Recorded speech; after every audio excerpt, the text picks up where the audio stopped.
Hello, my name is Jasmine, and I am the teen librarian at the Lamont Public Library District. Today I'm going to be sharing with you a few teen fiction, nonfiction, and graphic novels for the month of August that you'll be able to find here at the library.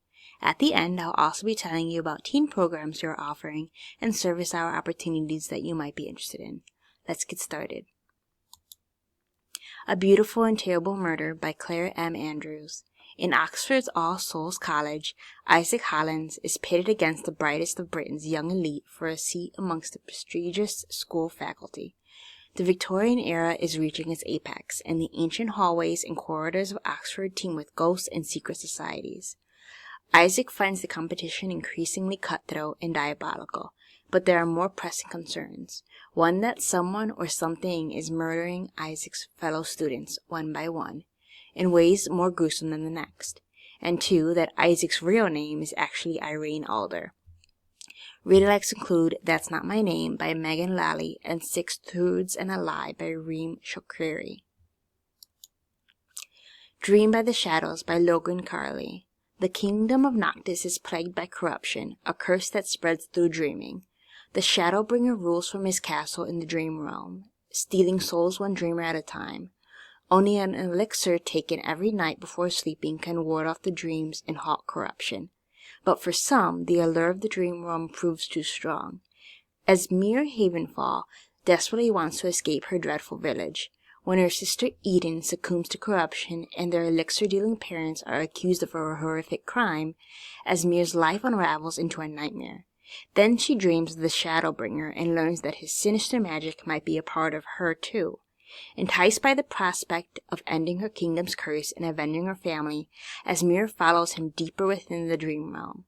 But the Prince of Darkness has a haunted past, one that might change the fate of Esmere's kingdom and her heart forever.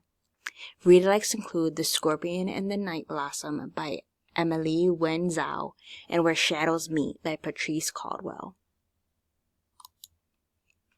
The Executioners 3 by Susan Dennard. Freddie Gaillard didn't mean to get half the rival high school arrested.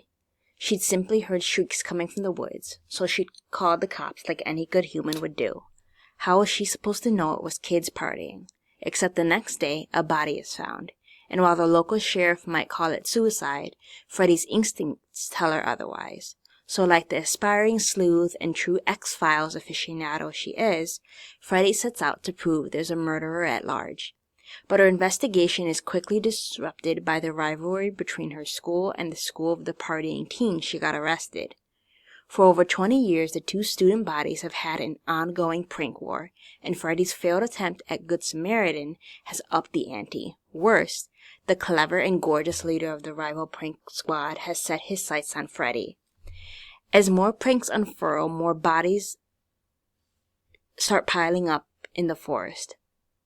But it's the supernatural warning signs around town, each plucked straight from an old, forgotten poem called The Executioners 3, that worries Freddie the most. She knows the poem and its blood curse can't be real, but she's quickly running out of time to prove it. Because the murderer or executioners know she's onto them now, and their next target might just be Freddie. Read-alikes include Lovely, Dark, and Deep by Elisa A. Bonin and The Merciless King of More High by Lily Sparks. The Good Vampire's Guide to Blood and Boyfriends by Jamie D. Amato. It's only natural 19-year-old Brennan's life would be upended by something as ridiculous and unexpected as turning into a vampire. But if things are one thing Brennan can do, it's pretending everything's fine when he's close to losing his mind.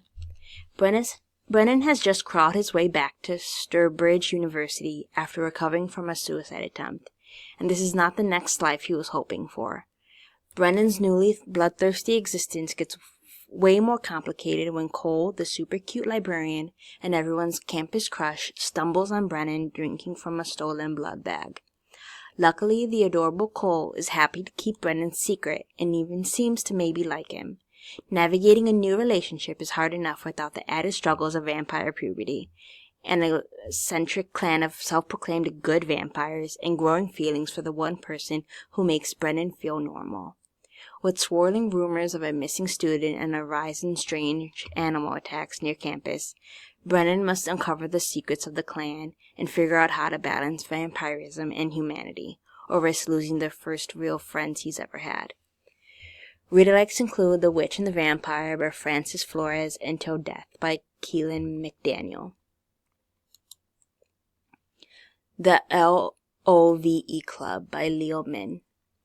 3 years ago, L, the E in the self-proclaimed LOVE Club, disappeared from Calendula, an affluent Chinese-American suburb in inland California. Soon afterward, Liberty and Vera, L and V, moved away, leaving O alone with her grief, abandonment, and confusion, until Liberty and Vera returned for their senior year of high school. Through the LOVE Club's 3 remaining members, once bonded as outcasts and gamers, they can't pick up the pieces of their friendship. But the girls are drawn back to their old clubhouse, where they discover, loaded for them to play, a new game created by none other than the missing L. One click and Liberty, Vera, and O are ported into Morning Glory, an ever-evolving botanical fantasy coded with their lived experiences, complicated history, and repressed insecurities. Unbeknownst to others, O can't remember the events surrounding L's disappearance, but within the game, L has sent O a cryptic hint about Morning Glory's real nature. While Liberty and Vera defeat increasingly sinister bosses, O grapples with the secret knowledge that her deepest wish to reunite with L might just come true. But as the girls progress through Morning Glory, O begins to wonder how well she actually knew any of her former best friends, and if she's ready to confront the hard truths and dangerous revelations about Elle in returning her memories. Each read-alikes include The Forest Demands Its Due by Kosaka Jackson and Forget Me Not by Gry Capel Jensen. On to nonfiction. Legendary Frybed Drive-In, Intertribal Stories by Cynthia Leitich Smith. The road to Sandy June's legendary Frybed Drive-In slips through every res and alongside every urban Native American hangout. The menu offers a rotating feast, including traditional eats and tasty snacks, but Sandy June serves up more than food. It hosts live music, movie nights, unexpected family reunions, love long lost, and love found again. That big green and gold neon sign beckons the teens of every tribe nation, often when they need it most. Read-alikes include Home Has No Border by Samira Ahmed and Why on Earth by Vania Sotkonova.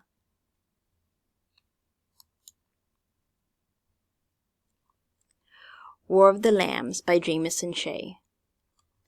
16-year-old Winnie Bray is a liar. As the resident psychic at an oddity shop, Winnie truly can see the future, but her customers only want reassurance, and Winnie only wants their money. Favorable fortunes are a fast track to funding her way out of Buffalo, New York for good, after all, but all of that changes when a vision sends her stalking in the remains of her family home that burned down in a fire 10 years ago. Among the ash and rubble, Winnie finds a box made of bone, untouched by flames and whispering. At the touch of her finger, the box shows her visions of death, chaos, and apocalypse, with her and rich kids Apollo and Cyrus Rathburn at the center.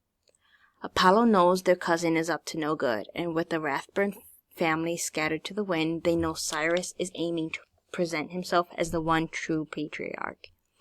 Despite an initial attraction, Apollo is reluctant to believe Winnie, and soon is becoming clear that their family histories are intertwined, with the whispering, hungry box at the very center, and more than their lives are on the line. Together they must discover the origins of the box and stop unforeseen forces from fulfilling the apocalyptic prophecy, or die trying. Read-alikes include Immortal Dark by Tigris Germa and Legendborn by Tracy Dion. Woven from Clay by Jenny Birch. Tara Slater might not know anything about her birth family or where she comes from, but that's never stopped her, and she fully intends her senior year to be her best yet, until the dark and mysterious Thorn Wilder, a magical bounty hunter, moves to town, bringing the revelations that wreck all of her plans. When Tara learns she is a golem, not born but crafted from mud and magic by a warlock, her world is upended. Worse, Cyrus Quill, the warlock who made her, is a fugitive on the run from the witches who want to hold him accountable for his past crimes. But Quill's sentence is death, which could unravel the threads of magic that hold Tara, and all of the other golems that he created. Desperate to save herself and her friends, Tara strikes a deal with Thorn, and is coven to preserve the warlock's life and his magic. If she can prove her worth to the coven by mastering the magic within her, the golems will survive. If she can't, they'll perish along with Cyrus. As Thorn helps her see and manipulate the tapestry of magic that surrounds them, their unexpected alliance evolves into something more, and Tara comes to understand the depths of her magic, her humanity, and her love for the people most important to her.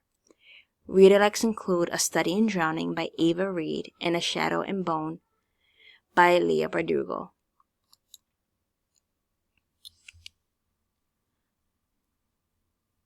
The Avengers in the Veracity Trap by Chip Kidd and Michael Cho. What happens when Earth's mightiest heroes learn who and what they truly are? Writer Chip Kidd and artist Michael Cho have created a mind-bending, visually scrumptious saga that takes the Avengers and you, the reader, to places that challenge everything we thought we knew about superheroes and the very nature of heroism, villainy, and existence. It starts with an epic battle in Asgard as Loki, the god of mischief, comes into possession of a weapon of unimaginable power and assembles an army of otherworldly monsters in an effort to carry out his evil plans. Cue the Avengers: Captain America, Iron Man, Thor, the Hulk, Giant Man, and the Wasp, who meet this horrifying throng of beasts head-on as a thrilling knockdown, drag-out fight ensues. But when the smoke clears, what appears to be a typical raucous comic book takedown is revealed to be something very, very different and very, very terrifying. And this discovery threatens to destroy the Avengers in a way that Loki or any other foe never has before. Because this time, the enemy is the truth. Oh, and did we mention that it's absolutely hilarious? Read-alects include Santos Sisters by Greg and Fake, and Superman vs. Lobo by Tim Seeley.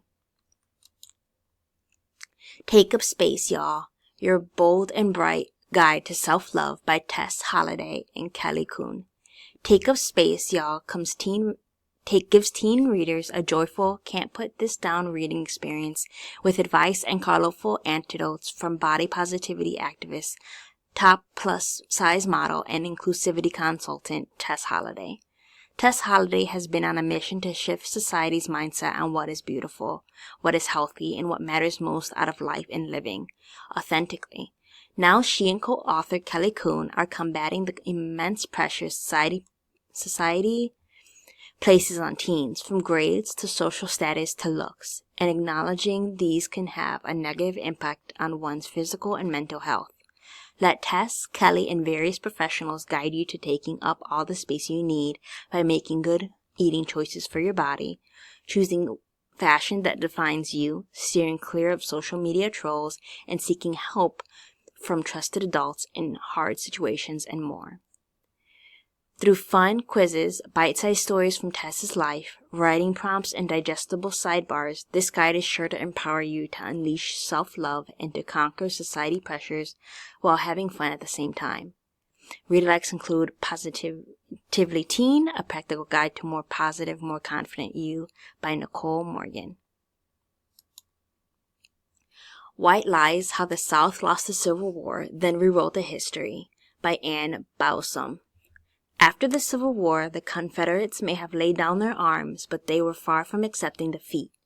By warping the narrative around what really happened during and after the Civil War, they created an alternate history now known as the Lost Cause. These lies still manifest today through criticism of critical race theory, book banning, unequal funding for education, and more. This book sets the record straight and explains the true history of the Civil War and its complex and far-reaching aftermath. Read-alects include Did Anything Good Come Out of the Civil War by Philip Steele. This fall, for tween and teen programs, we are doing Lattes with a Legend, creepy crystal skulls, sinister cookie decorating, and murder mystery spies in